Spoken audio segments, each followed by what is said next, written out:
Well, that was a leisurely 830-kilometer jaunt south from the cold and snow to here in Spring Grove, Pennsylvania, where we're at F&S Yamaha and Marine for their fall open house, and looks like a beautiful day to spend at the dealership talking sleds.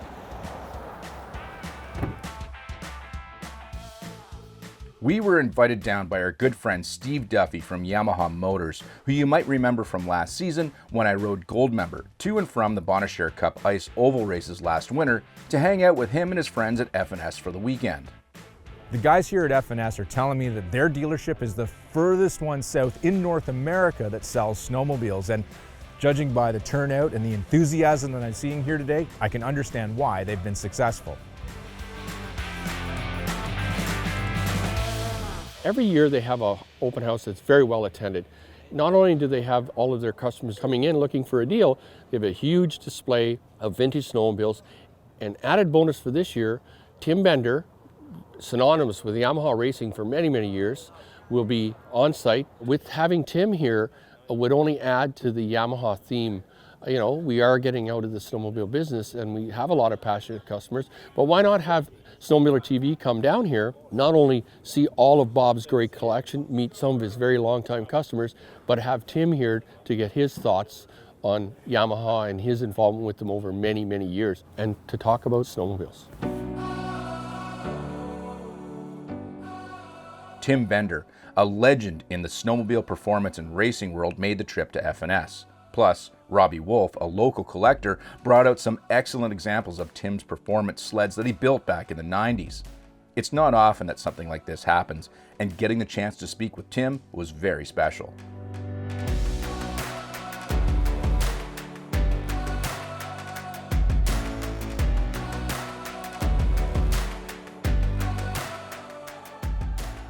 Does it bring back any memories seeing these old sleds that you've worked on in the past? For sure. Lots of memories, good ones and bad ones. And with the sleds that are here, is there a favorite sled that you like amongst the group? Yeah, the one you're sitting on right there, the Avalanche. It's a three-cylinder. We built it. They took a two-cylinder and cut it and half the cylinder off, and cut the other half of the other one off, and welded the two together and made a three-cylinder out of it. So it's 854 cc. And it was a heck of a trail sled, 160 horsepower. What were some of your fonder memories from, back in the day? Did you enjoy racing? Did you enjoy maybe the development of sleds like the Avalanche and things like that? What was sort of your fondest memories from your career as a snowmobile engineer and racer? Well, mainly I had been racing and sold Yamaha performance parts to keep racing, so I could fund my race effort.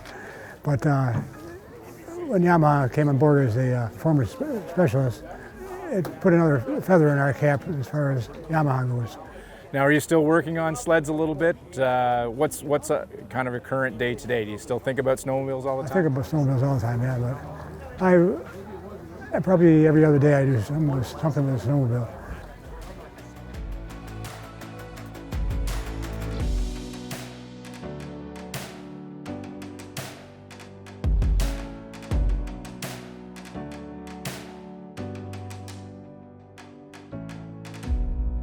Oh, this looks familiar. I mean, this is exactly like mine. Well, I mean, it's a little cleaner. There's no rust on the trailing arms though, so that's not like mine. What's the track look like? Well, this track looks much better. Yeah, I mean, way cleaner than mine. Actually, think about it. This is nothing like mine. Mine is an absolute piece of crap compared to this thing. Oh well. I own mine. It doesn't run, but I own it.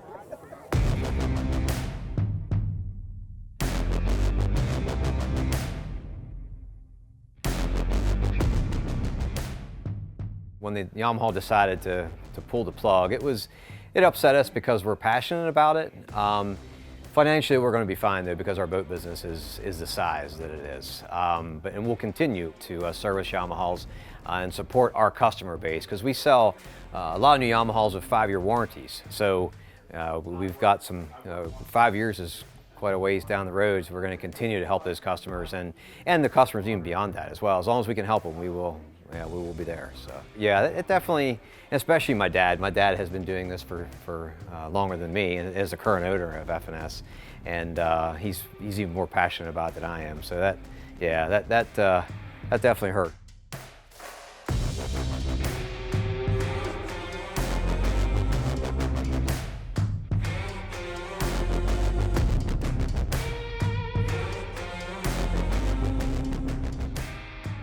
The ringleader of this event is Bob Sell, the S in FNS, and his infectious enthusiasm for snowmobiles is greater than most.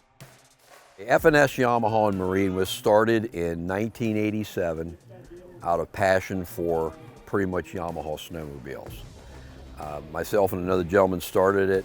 We added boats to it in late 80s, so it's been doing very well ever since. Of course, we're sad about the Yamaha leaving the industry, but we've grown our business to other levels. So we have an annual open house festivities, snowmobile oriented. We always have an annual vintage show, and this has been probably going on for 25 plus years. I have a few Johnson Evinrudes. I'm a Johnson Evinrude fan. My father sold those when I was a boy. That introduced me to snowmobiling.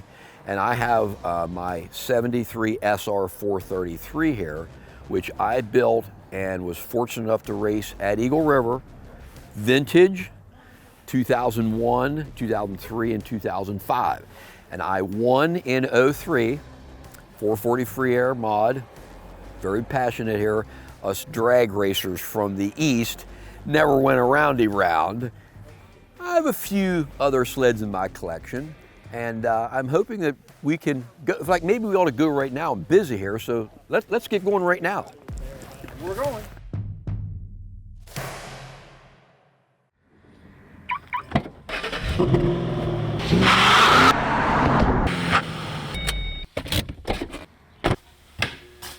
All right, Bob, this is the legendary barn that we've been hearing about. And I mean, we just stepped in the door and you have two amazing snowmobiles. Talk to me about these guys. Okay, we have a 69 SL 351. Now this was the first full year production sled that Yamaha offered to the public. Yeah, 68 was the first 68 year. they brought in a handful, and I think it was 150 units, maybe, something like that, and distributed them across Canada and US to key dealers to get feedback. So the 69 was the first year full production. And this is an original Survivor. And the 292 over here, that thing looks spectacular. That must have been restored. Yes, that's restored, with the exception of I think the seat's original. But what makes this sled unique is this is a GP 292 72 model. So the GP was kind of a performance trail sled. Yeah. And then Yamaha, which they were fan-cooled sleds out of the box. They offered this Get Kit, which turned it into a free air, which was a different cylinder head, bigger bore carburetor, and different piston and cylinder porting. Yeah. Then the second kit was the open pipe. I was just going to say, that does not look like a stock pipe. So that was kit number 2. Yeah. And I have never seen, until I bought this sled, I never saw single cylinder Get Kits. Yeah. Now, I hear you got some other race sleds, like sort of in the next room. Yes, we're going to go to the next room, and I'm going to show you some other unique Yamaha product. Perfect. Exactly. Let's go that way then. Go. I'll follow you. Very good. Hey, come on in, watch your step. A lot of goodies in here. Jeez. I have questions. So the first sled is a unique sled. This is a 71 600 Magnum. Now, I acquired this and didn't realize the rarity of it till years later. They've only made 50 of these. They had weak engines and didn't survive. Yeah. So this one I got from an OMC engineer who had it. OMC of the day bought a bunch of sleds. Employees would take them home however they got them home. Yeah. And that's how we got this thing. Next sled is a 77 SRX, which was the second year for Yamaha SRXs. And these were primarily only sold to racers. They didn't build a lot of these. The 76s they made a lot of. These made more horsepower than the 76s. They had a sway bar, a unique sway bar on the back end for cornering.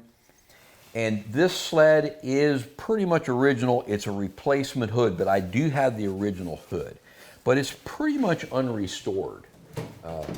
And this one is desirable because it has the stock pipes, stock air box, stock carburetors, stock fuel pumps.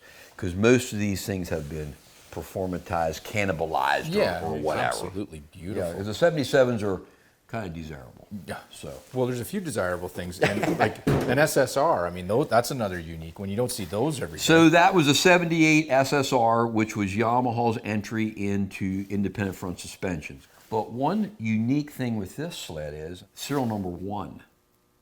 Is that one? This one. Wow. Consumer sleds with Yamaha always start with 100. Yeah. So 101 is a consumer. This is 101. So this has an original seat.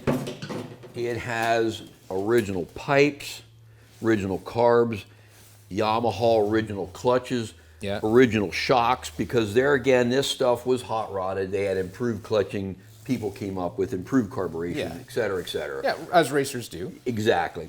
Now the GPX next to it here. Now that is a restored unit. Yeah, that I was going to say, that doesn't look like in as new condition. And I have a soft spot for GPXs, and this has 2 get kits on it. We're back to that Yamaha Performance get kit again. From the factory. From the factory. The first kit was Circle M fuel injection, different cylinders, different pistons, and then the next kit was open pipes. So this has both those get kits on. Yeah. So you're just in the right place at the right time for a lot of this A lot stuff. of it, and that's what a lot of collecting is. Yeah. Yes. And it looks like you're into motorboating too. You got like 1 or 2 or like 70. I have a nice collection of outboards, some unique, some not unique, but... And this, like, you don't see this every day. There's a lot of stuff you don't see in here every day, but you really don't see this every day. Very unique sled. We were going to be a dealer, and I got one. Of course, I cherish this one that we got. Because how many are like together?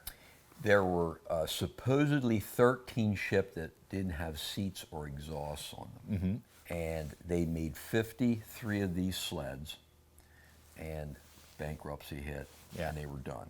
This part of the garage, I mean, wow, you've got a VMAX 4 up here. First year and that looks pristine as well. First year VMAX 4 Survivor. Yeah, because it has quite a bit of mileage on it. Yeah. And it's good. And I also have in another storage facility a 97 VMAX 4, which is last year. Yeah. So I have a first year. You got them 4 deep here. Is that a boat tail That's Grand a Prix? Grand Prix, boat tail Grand Prix. And they were made, I think, 3 years. They were very expensive. Well, they weren't for everybody. They were not. Dollar-wise or performance-wise. And I mean, you had to be half blind because I'm sorry, that is ugly. Oh, but ugly. As you can see, I got the sickness bad. Oh, incredibly bad. But I also got to get back to my dealership. Our open house is in full bore. We got a couple hundred people there. I understand that. And I really appreciate you guys wanting to see I appreciate this, but I got to get going, you know. I got questions. Bob? Hey, Bob.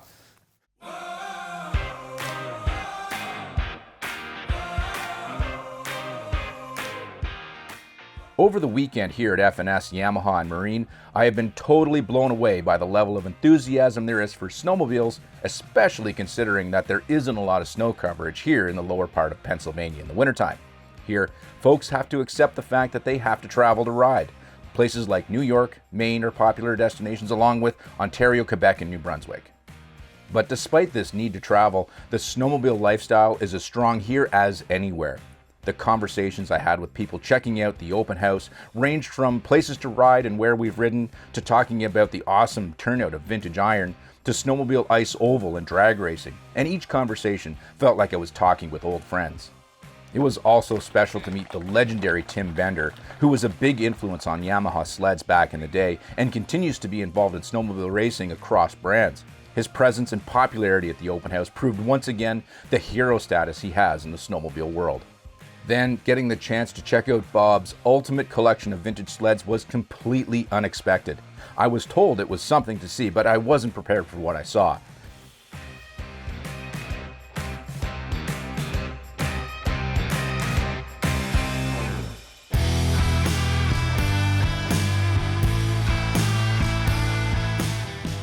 Bob has a bunch of interesting survivors and unique, hard-to-find machines in his collection, but 2 units really stood out. The first is a crazy prototype built by Evinrude, the side-by-side snowmobile. This was one only ever built. It's called the SSS. It was a concept sled. One of the brass at Evinrude, older guy, didn't think snowmobiling's too cold, you're out in the open. We need to make something that... We need to refine it. Yes, refine it, and Mom will want to ride in it. And they put stock OMC opposed, I call them squish squash engines. This is what powered this thing. Reverse, electric start, heater, radio, single ski, twin 20-inch tracks under this thing. Yeah. Probably not going to set the world on fire for a land speed record, this one. No. Very slow. But refined. Exactly. You could drive this with dignity. So, Who wants to be out in the snow and the cold? They got this thing built, took it around to shows as a concept. Of course, then the brass started to see how much this thing was going to cost. This would have been incredibly expensive, even for the Wide refined pallet. for the trails of the day, because you remember this was made in '69. Groom trails were just coming into play in very few places yet. But it's amazing to look at. I mean, it's beautiful, but very boaty on the inside. You can tell this is Even coming the out outside, of, this is boaty. Well, the windshield. And, But it has seats out of Evinrude boats, because of that era, Evinrude and Johnson were building their own fiberglass boats, and that is the seat right out of there. And even how the console is and the steering wheel, everything, again, looks Instrumentation is marine. very boat, because it's a marine company. And carpeted inside, which you'd have on the inside of a fiberglass boat back then, same thing. So there again, popular science, popular mechanics, ran stories on it. You know, snowmobile of the future, blah, blah, blah. Took it around to some snowmobile shows of that era. Yeah. I mean, it's an anomaly, an oddity, an interesting sled. Very good. Cool. I thought I was pretty knowledgeable about old sleds, but this Evinrude prototype was one I had never heard of before, and it was pretty neat to be up close to this oddball. Now maybe it was ahead of its time or would have been too expensive to produce, but it sure would have been neat to cruise a frozen lake in this machine. But as cool as the Evinrude is, it isn't near as spectacular as the golden hot rod sitting next to it.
When I first walked into the room and laid eyes on the Pegasus, I was at a loss for words. I mean, I was told that Bob's collection was pretty spectacular and he had some unique units in there, but who would expect something like the Pegasus? Plus, to think that back in the day it actually performed.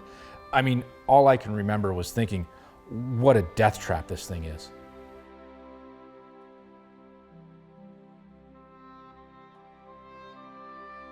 Talk to me about this, because I want to know about this, and I think a lot of other people do as well. So in the early 70s, there was a world speed record war going on. Polaris, Cat, Skidoo, Snow Pony, bunch of companies had this war going on. Yeah, so this goes to all those fancy sleds that had the multiple engines in them. Boss Cat 1, Polaris XR4, Skidoo, blah, blah, blah. So that's the scene, setting the scene of the era. That's the scene. Yeah. So OMC sleds were very durable, but they were noted as heavy family blah sleds. Yeah. So they wanted to spruce up their performance image. So they went to the outboard racing department, got 2 hot V4 power heads that they were on the boat race circuit with, borrowed them, put it in here. Now it had potential. Till all this got done, now we're at the end of the 71 winter. Yeah. And they didn't want to have to wait for another winter for the publicity. So someone got the idea, why don't we go out to Bonneville Salt Flats in Utah? No kidding. That's where they set all the speed records. Why can't a snowmobile go there? The salt's white like snow, so it must be the same. Exactly. So they went out with a Johnson Rampage snowmobile, which was their performance sled of the day. Yeah. Not a lot of performance. But they took it out and it would do 60 couple mile an hour on snow at sea level there in Illinois, southern Wisconsin. So they go out to the salt flats and the thing went 60 couple mile an hour. Now there's 4,000 elevation, so it's a little higher. So good. Still decent air. Similar resistance, Yeah. similar speed to snow. Let's go. Their biggest challenge was the track. Nobody had track that would hold up over 100 mile an hour for distance. It's a paper thin track, but what happened over 100 mile an hour, the track would get a wave. Yeah. It's bogies, not slides. So they put a nitrogen charged rear axle adjust cylinder on this thing. So as the driver would get up over 100, he'd dow nitrogen into this cylinder, which would tighten the track. And then as he slowed down, he had to loosen the track or it would have busted the track. Yeah. So the driver had his hands full here. Well, and yeah, hands full. And let's talk about what's on the side of this thing. World speed record, 140.625 miles per hour, set in August 19th, 1971. 140 miles an hour in this thing. That must have been, well, it would have been death-defying, but it had to be terrifying as a driver. It was a rush, I'll tell you. So. And it's parachutes on the back. There's no brakes on this thing. So it's that. twin parachutes. That's how they had to whoa this thing. You definitely have to think ahead then. Yeah, I mean, a very simple cockpit and butterfly steering in there. The speedometer right in the center, a little tiny speedometer. But I suppose when this thing's at full tilt, you're not looking at the dash. I doubt if you had time to look at that speedo. No, incredible.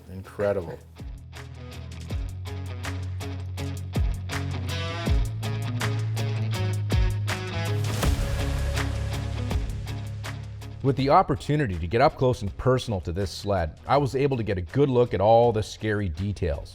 You know, I've driven and ridden a bunch of sketchy stuff over the years, but I think if I walked up to this sled and was asked to go as fast as I could across the Bonneville Salt Flats, I would say you were nuts. Actually, I probably would drive it. I bet you it was a thrill. Nowadays, the Pegasus doesn't get out in the daylight very much anymore, but Bob did tell me he has brought it to different snowmobiling events in the past, so maybe one day, if you're lucky, you'll see it out in the wild again, because it is definitely something to see.